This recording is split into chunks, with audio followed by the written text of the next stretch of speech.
Hi, everyone. I think officially it's good afternoon. So good afternoon. Can you all hear me okay? Yeah? Loud and clear? Good. So we are going to talk about Managed Instance Link. And the good thing about Managed Instance Link, which I really like, has got a multiple use cases. I've seen customers using for different purposes. And I'll cover some of those use cases in the later slide. But the focus for today is how do you use Managed Instance Link for migration, for migrating your SQL Server on-prem to Azure SQL Managed Instance. So that's the focus. Let's move on to the next one. So let me start introducing myself. So I'm Haider Raza, the right one. You can hopefully see me. I'm in IT for more than 25 years, even though I look 25, but I'm into IT for more than 25 years, mostly in data area. So I've done lots of work in operational databases, data warehouses, ETL, more recently into data strategy, helping customers formulate their data strategy. So that's my background. I'll hand over to Manish. Hello, everyone. Good afternoon, and welcome to our session. I am Manish Kumar, Senior Cloud Solution Architect at Microsoft. Today, we are going to talk about SQL Server migration to Azure Cloud using SQL MI Link. Before getting into the SQL MI Link, we would want to give you a brief overview of the different Azure SQL offerings which we have, the PaaS offerings, the IaaS offerings, so that you know when you are going to migrate your SQL Server to Azure, what are the destinations, what are the options available for you. After that, we will quickly talk about some of the migration tools, which is, we'll focus on the Microsoft migration tools only, like DMA, DMS, ADS, Azure Migrate, SQL MI Link as well. And then we'll quickly switch on to SQL MI Link, talking about what exactly it is, how it works, what is the technology behind it, how it compares with other migration tools, which is widely being used for migrating your SQL Server to Azure. Once done, then we'll focus on the migration part of SQL MI Link, talking about the replication and then the cutover, which you can easily do it with SSMS. You can always script and do it as well. Once that is done, we'll quickly do a live demo of migrating your a sample SQL Server database to Azure SQL Managed Instance using SQL MI Link. At the end, we'll try to keep like 10 minutes for any questions you have. Happy to answer anything after this or on the Microsoft booth as well. OK, so when we move to your SQL to Azure, what are the options available? So broadly speaking, there are two options. You can run your SQL Server as it is on Azure VM, what we call infrastructure as a service option. This will give you the most control. The good part is that it gives you the highest control at OS level. It's great for lift and shift your on-premise application and databases to Azure. But all those flexibility comes with the cost. So that means you need to manage everything on your own. There are some tools available. For example, Azure Migrate is there to help you set up your backup and recovery, et cetera. But you would be responsible for managing your databases. You would be responsible for upgrading to new version. And I have seen pain in upgrading to new version because you need to do a lot more, just upgrading. The testing, you change your application. You have to sync up with lot other department and team to do that. So it's pain. But you would be responsible. You get full control. So that's the infrastructure as a service option. And also, when you have a SQL Server on-prem, you have got 4 components. So a relational database engine, you have SSIS, SSAS, and SSRS, reporting service. So you get all 4 components when you run on a VM. So that's a full-blown SQL Server, exactly same as you run on-prem, you run on Azure. When you go to platform as a service, the only component which is supported here is the relational database engine. For the other three components which I mentioned, SSIS, RS, SSRS, and SSAS,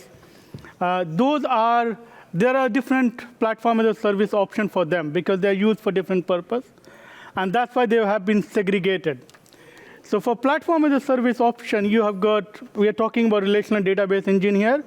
You've got two options again, SQL Managed Instance and SQL DB. SQL Managed Instance is scoped at instance level, so exactly same look and feel what you have on SQL Server running on-prem. So you have a SQL Managed Instance, not SQL Managed Instance, SQL Server instance, and within instance you have multiple databases. So exactly same here. It's great for, again, for lift and shift, for if you wanted to migrate your database quickly, is very good option, and is nearly 100% compatible with the SQL Server. So that's one it is. Sorry, one go back. SQL DB is database scope. So all those SQL DB you have within an instance, you could migrate independently on the SQL database. So that's scoped at the database level. And some of the things like SQL Server Agent is not available on SQL database, which is available on SQL Managed Instance. SQL database, again, is good for modern application where every application has their own dedicated database. So in those situations, SQL database is best option. So that's what options available. Try to keep it simple. So three options: infrastructure as a service, platform as a service, two options, managed instance, and SQL DB. Now, how do you migrate it? So there are tools available. And because we are Microsoft, the multiple tools available, one tool is not enough. So Azure Migrate is one, which is good for your end-to-end migration. It's not just for database migration, but the whole server, VM, application. It covers entire spectrum. It gives you tools, which is first-party tools, Microsoft tool like DMA for database migration assessment, and DMS database migration services, which are available. You can add them on. But also third-party tools are available, like Cloudflare are there, Moveware, Unify Cloud. So some of those tools are available which you could use. So that's Azure Migrate. The good thing is that it's one place where you have all your assessment and migration history. So you can go back and see what all have been migrated, whether it was successful or not, failed, what was the error. So it's one place. Also help you build the business case. So it's Azure Migrate. The end-to-end covers entire spectrum of your data center, I would say. Data Studio is, I really like it because Data Studio is a cross-platform. So it could run on Windows, on Mac OS, on Linux. Another thing about Data Studio is you can add extension. So there are extensions for Postgres migration. But we're talking about SQL migration, Azure SQL migration extension. When you enable that extension, you can connect to your source, and it automatically detect the databases which are there could be migrated. But also, it will allow you to do the assessment. And the fact I really like about Data Studio that when it does the assessment, it's come back with the result of assessment for all three options which I talked earlier: SQL on VM, infrastructure service, SQL MI, and SQL DB. So it come back with the result to say, hey, we found these issues if you migrate to VM or SQL MI. These warnings are there. These need to be taken care before you start the migration. So it's come back a very detailed analysis assessment. And also, once you have done with that, there is something called SKU recommendation. And what does it do is connect to your source database and try to collect some of the performance metrics. So based on how much is the usage for CPU, how much memory you are using, et cetera, it comes back with a recommendation for all three options to say, OK, if you go to SQL MI Managed Instance, go to 8 core, for example, for 16 terabyte, whatever it is. But it's come back with the full recommendation. And once you are happy with the recommendation, you can do the migration from there. So it's a great tool, especially if you want to have a full control. If you're a DBA or developer, you wanted to do the migration, it's a good option. CLI and PowerShell CLI, the command line interface, is all about how do you use command line, your code. Through the code, how do you automate the process of assessment and migration? So again, using the same technology behind the scene, DMA and DMS, but it gives you a command line interface where you can code your assessment and migration. And you can automate it. You can scale, do at scale. And also, you can set up a DevOps pipeline. So that's a good way of automating the whole process. And finally, we'll talk more about the SQL MI Link. How to use MI Link to do the migration. So we'll talk in more detail in the next slide. So SQL MI Link, obviously, is enabled near real-time migration from SQL Server to SQL Managed Instance. But some of the use cases which I mentioned at the beginning. So start with the use case 1, where I have seen some customer, they like SQL Managed Instance or going into Azure, but they are not ready to do the migration. Whatever the reason is, maybe the third-party tools, third-party application they are using, they're not supporting yet. The good thing about that, you can set up a MI link where you have a read-only replica available on MI, SQL Managed Instance. And what does it mean? That once you have that replica available, you can offload all your read-only query or your analytics workload to manage instance. And that takes the burden off from your SQL Server on-prem, but also open up a completely new horizon. Imagine you have SQL Managed Instance running on Azure. You have a lot more other technology on Azure which you could use. For example, Azure ML is there, Data Factory. So you can use all those technology which are available, which you need for your analytics purpose, you can use. So that's really tempting use cases where you don't want to migrate yet your SQL Server instance. Another use case is we have seen some customers, they wanted to migrate slowly. So they don't want to take the risk. So they want to de-risk everything. They want to do a thorough application, thorough testing. And when they're happy, they wanted to migrate. So they wanted to do at their own pace, maybe slow pace or whatever. But then you can set up a MI link, and that means your replica is up and running on SQL Managed Instance. And your SQL Server, your source is still running. So both of them are running in parallel. And there's no time limit to say, once you set up the link, you have to move very quickly within X amount of time. There's no time limit. So you keep them up. And then once you are ready, you then fail over to SQL Managed Instance link. So that's the second use case. The last one is HADR. So DR, you can create a DR of your SQL Server instance, SQL Server database, from on-prem to Azure. And again, if there is a situation where you wanted to fail over, you can always fail over to SQL Managed Instance. And then your SQL Managed Instance become read-write rather than read-only. So that's the 3 use cases. Some of it's supported since SQL Server 2016. In 2022, we support both Windows and Linux.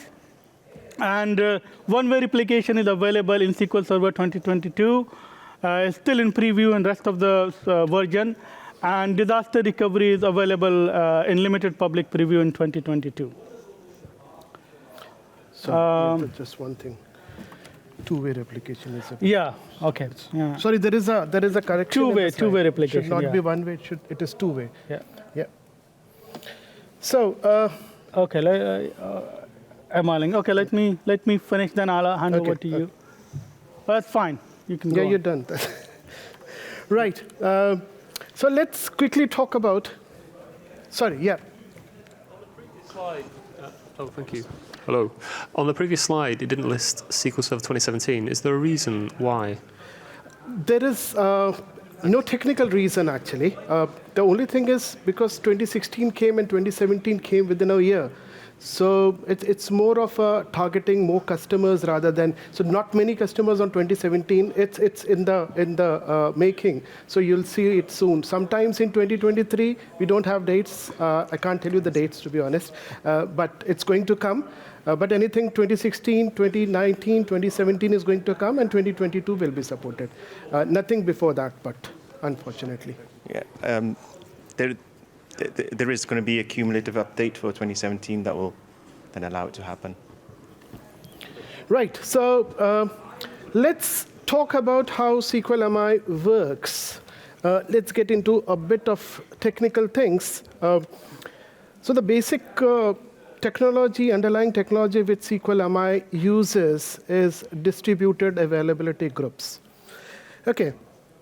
So if you have worked with SQL Managed Instance, SQL Managed Instance comes with a built-in availability groups. SQL Server may not have a built-in may not have a availability groups created by you. So it does support a single node without availability groups, or it also supports multi-node SQL Server with always on availability groups already created on it.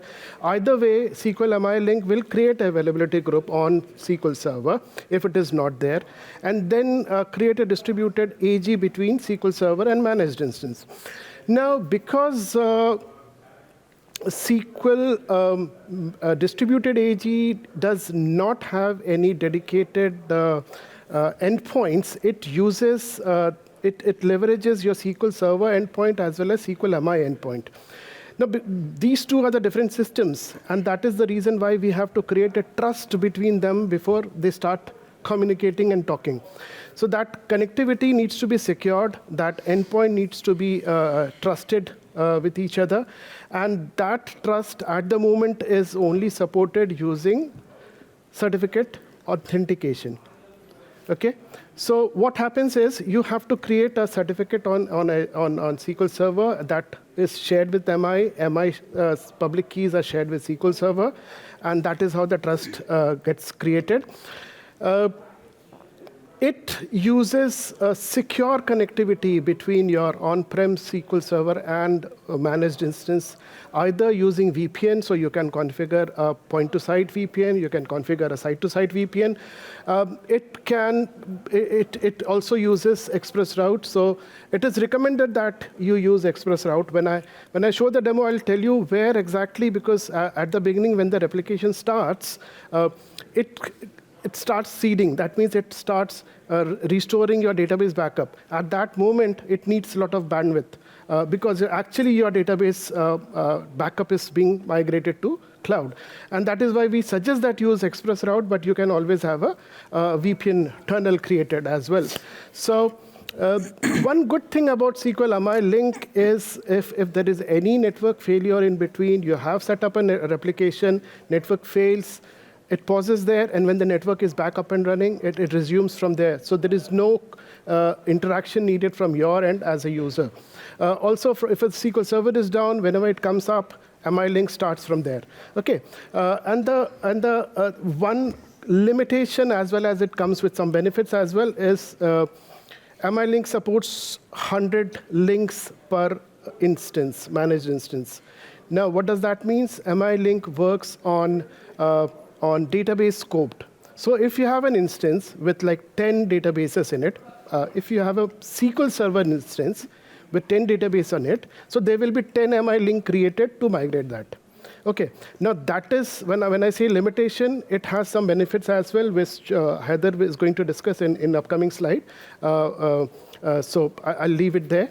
But at the moment, it supports only 100 because MI supports only 100 databases within an instance. Okay, so that is the reason why it supports only 101. Next. Yeah. Okay. I think we covered some of these points already. So all the migration tools I talk about, like Azure Migrate, DMA, DMS, etc. I think MI Link is possibly the most performant and real online migration tool.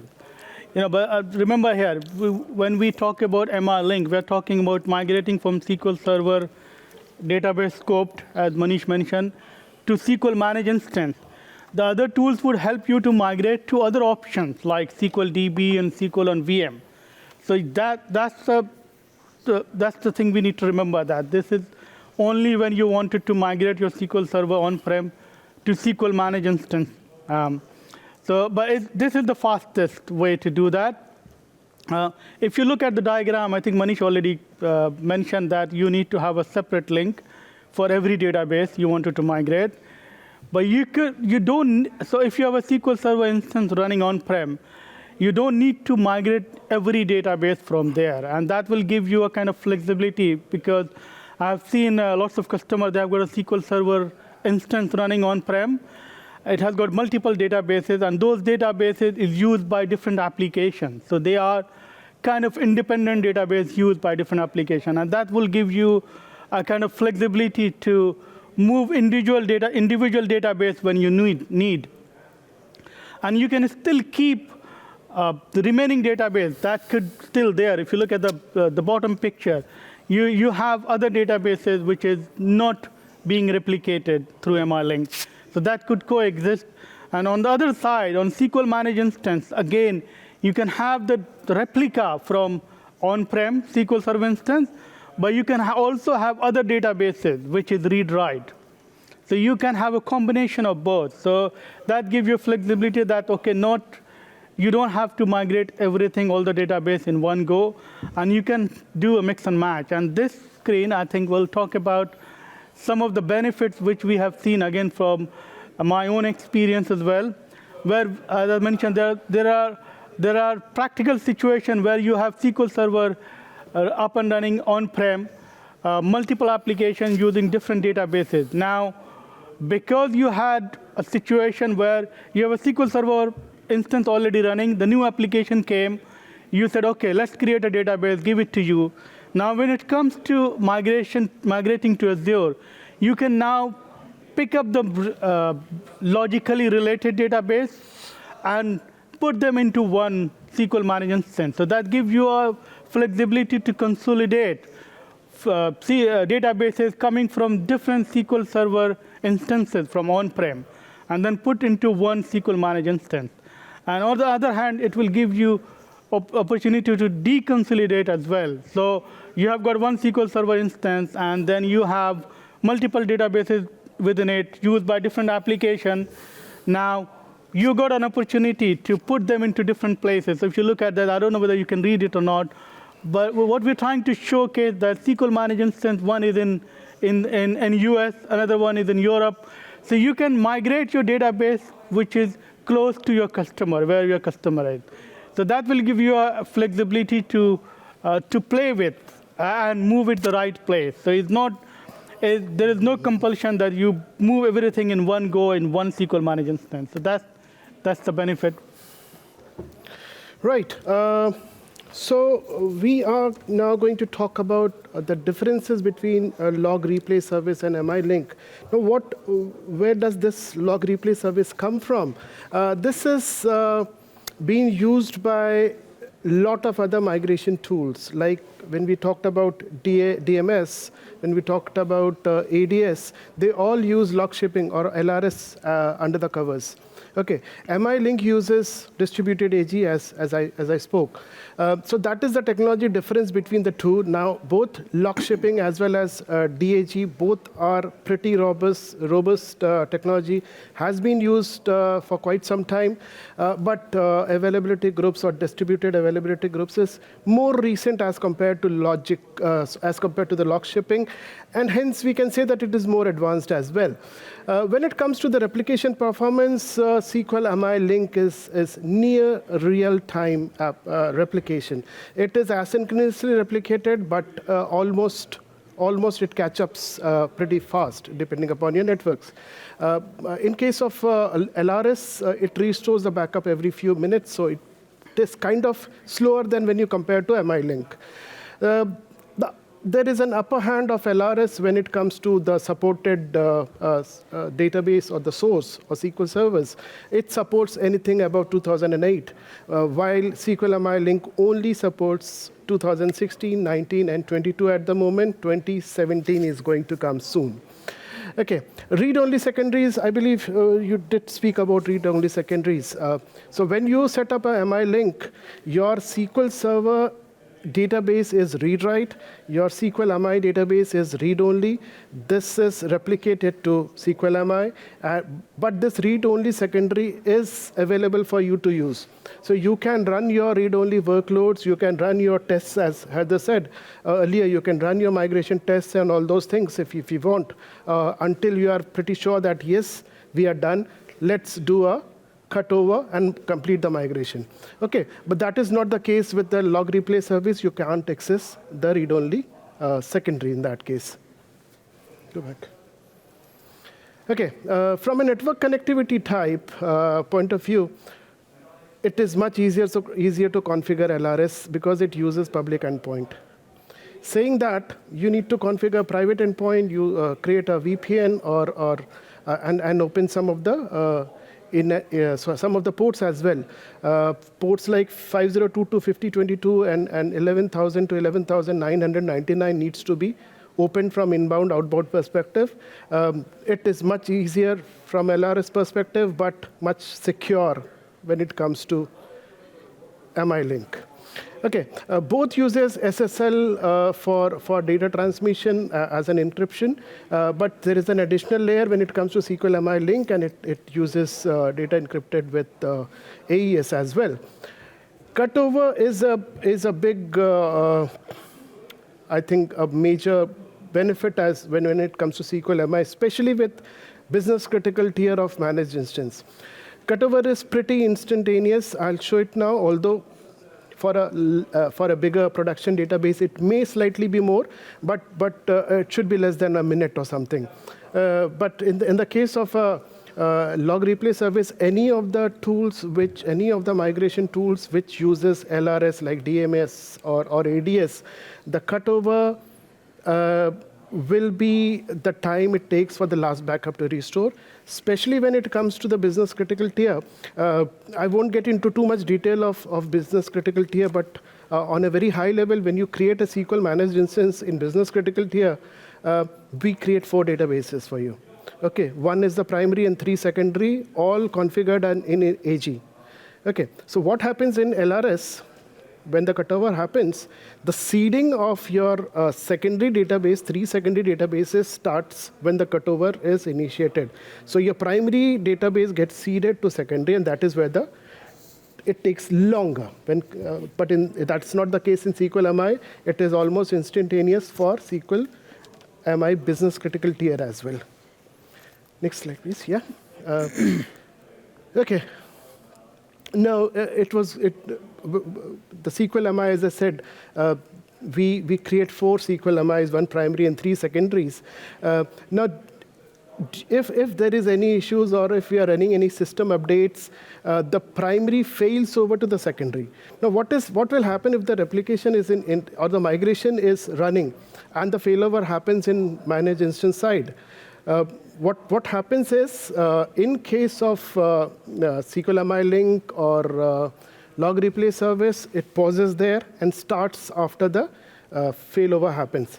But when it comes to business critical tier of SQL MI, your migration actually resets and it again restarts if a failover happens on SQL MI end. Is that clear? Because this might be a bit confusing too.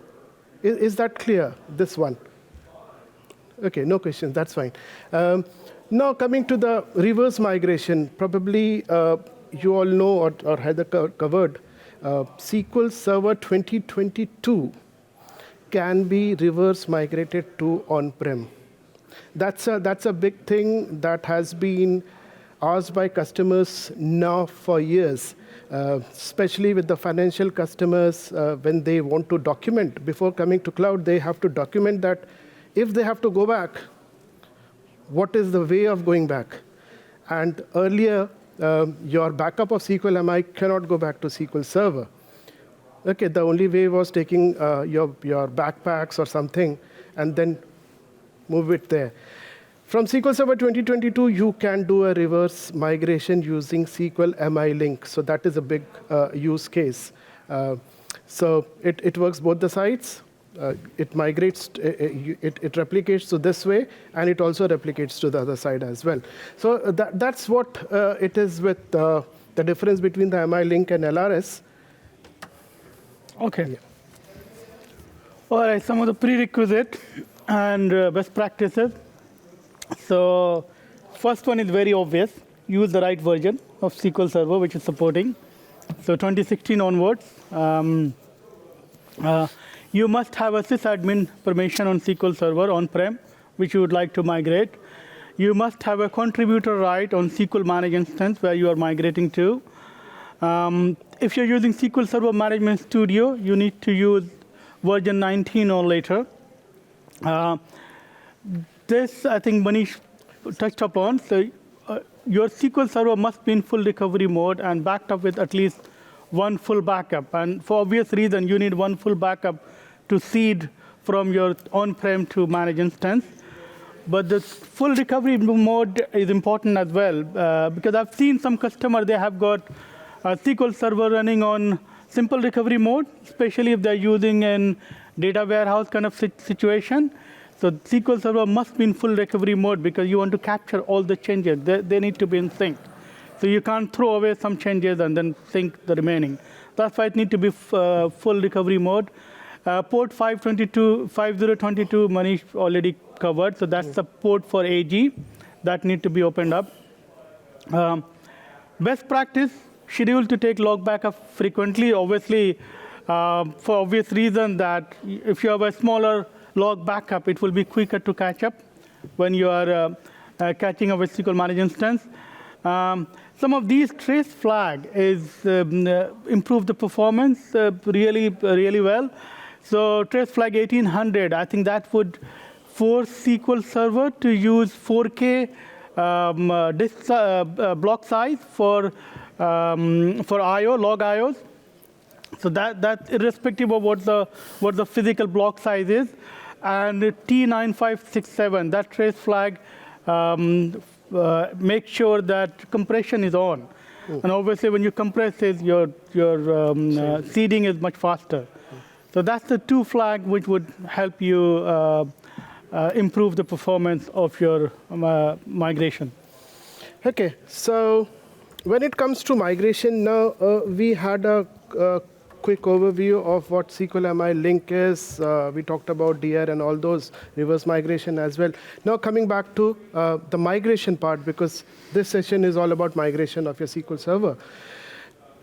If you are going to use your SQL MI Link, if you are using SQL Server 2016, 19, 22, migrating to SQL MI Link, you want a minimum downtime migration, SQL MI Link is the answer.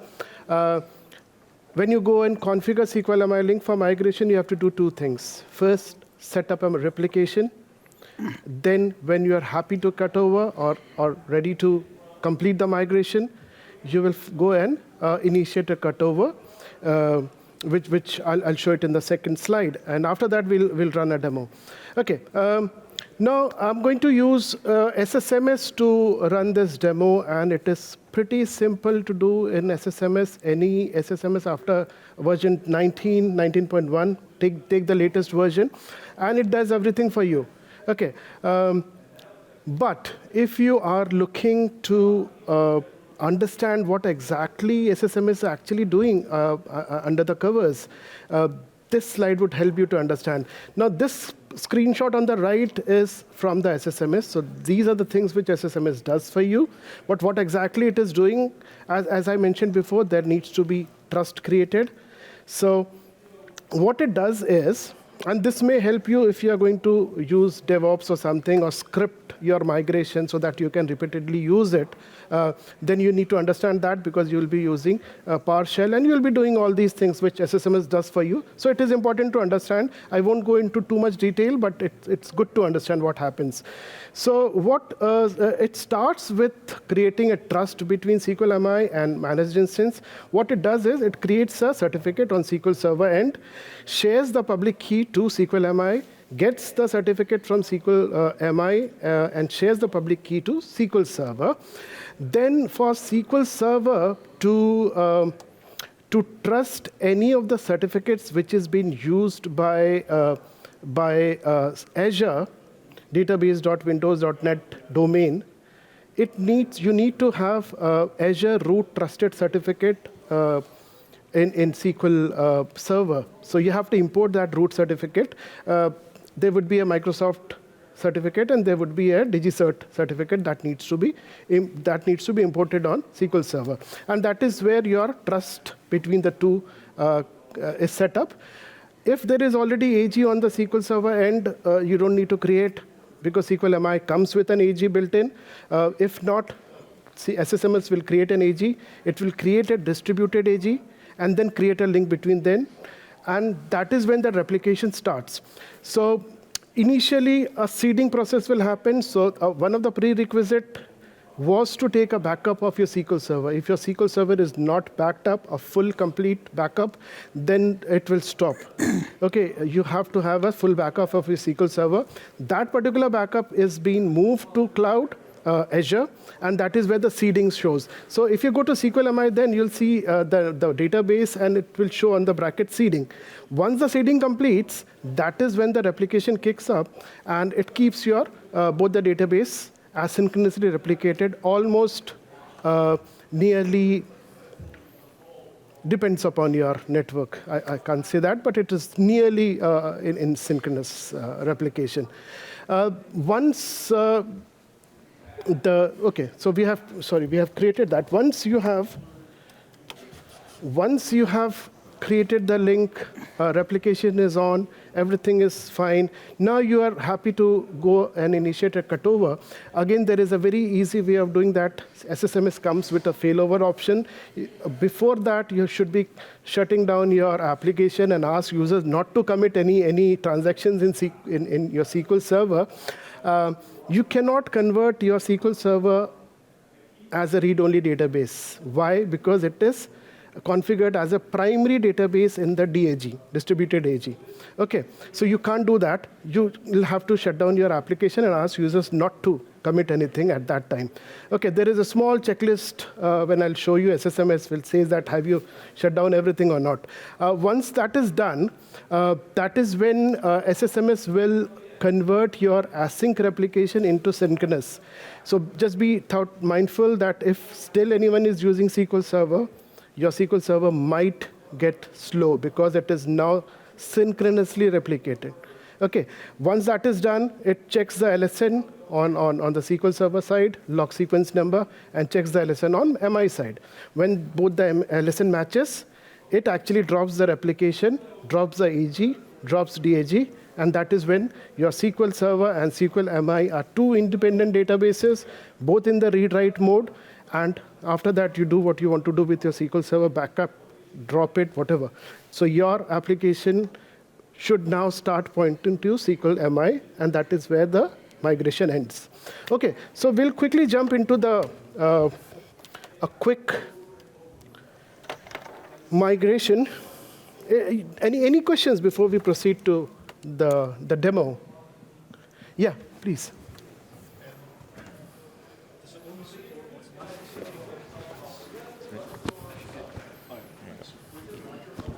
Hi. Is it only automatic seeding, or can you manually seed No, the databases? It is automatic seeding. This is I understand where it is coming from, and it's probably for because large when there is a databases. big database, is it possible to actually back up the database, restore there, and then set it up? Unfortunately, that can't be done. It will automatically seed. You can't do anything in that case. Thanks. Okay. Right. Any more question? Right. So we have got like 10 minutes, 11 minutes. If any questions, please feel free to stop. You can see on the screen I've got SQL Server on the. This is the SQL Server.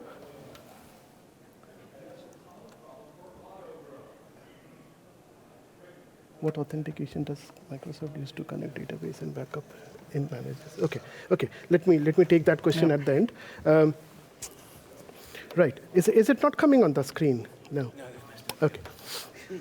Right. So you can see on the left, this is SQL Server, and on this is SQL MI. So I have already taken backup. I've already ensured that always on is enabled. And let me just show you the version of SQL Server. It is 2022.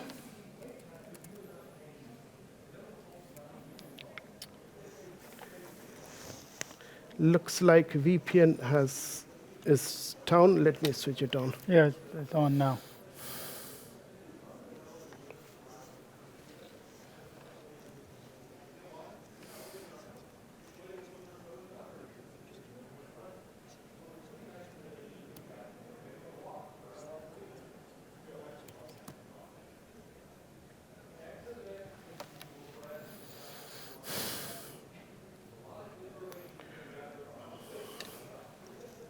Right, I don't know, it got stuck. I'll just show you.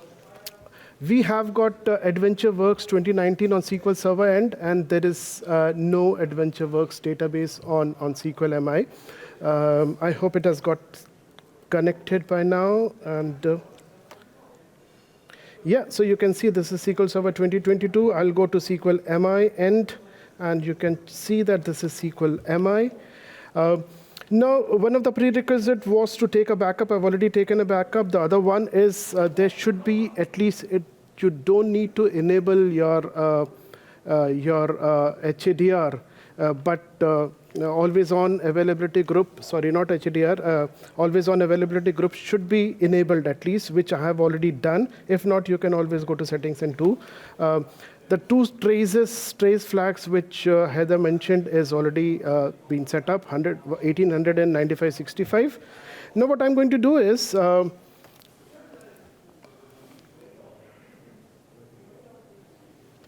going to replicate it. Okay, so simple is go right click on Azure Managed Instance link and replicate database. So it checks for the requirements, and all the requirements are met, as you can see.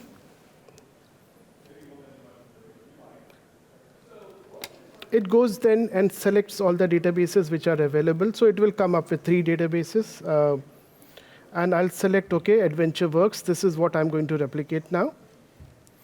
I would need to sign in to Azure. Select my account.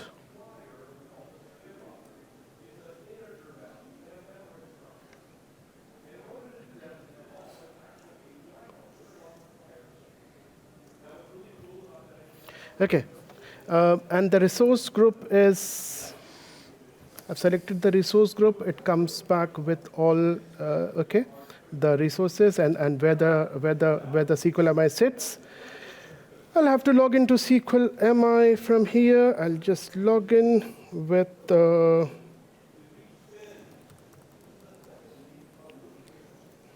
Again, this might answer the question was there.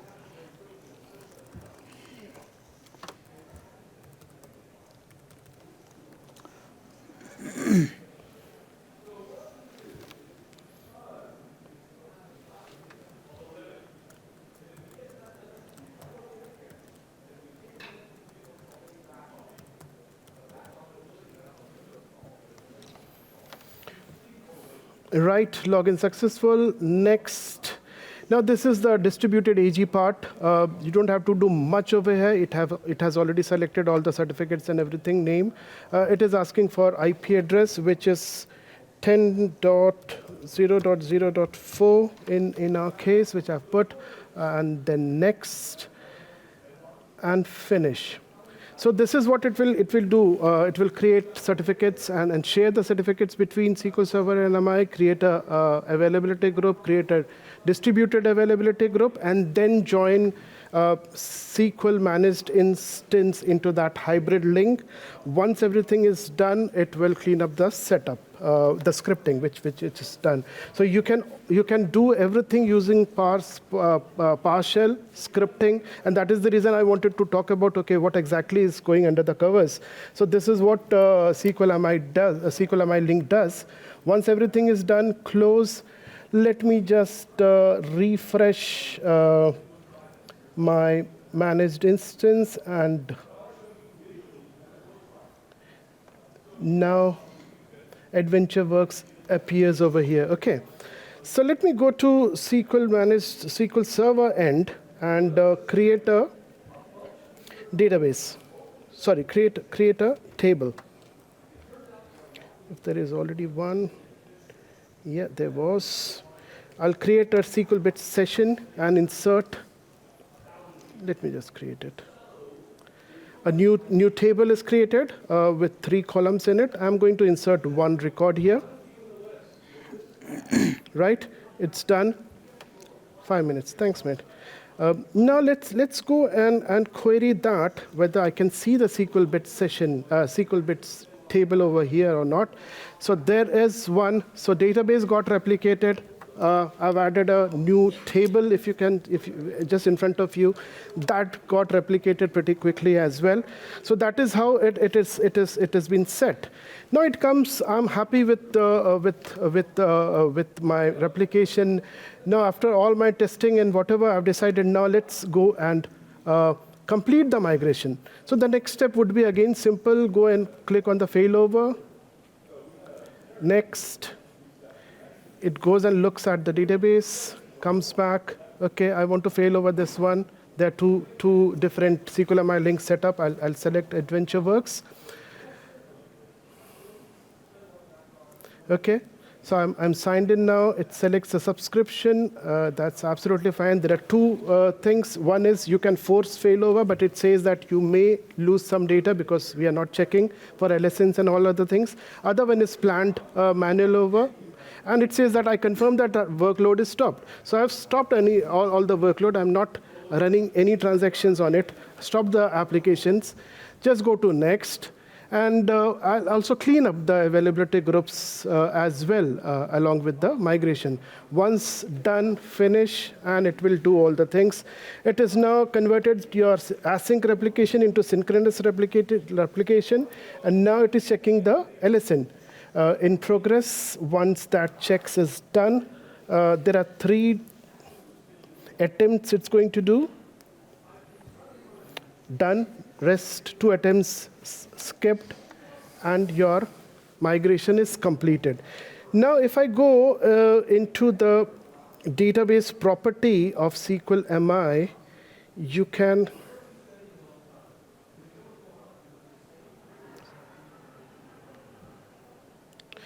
see that SQL MI is read-write as well.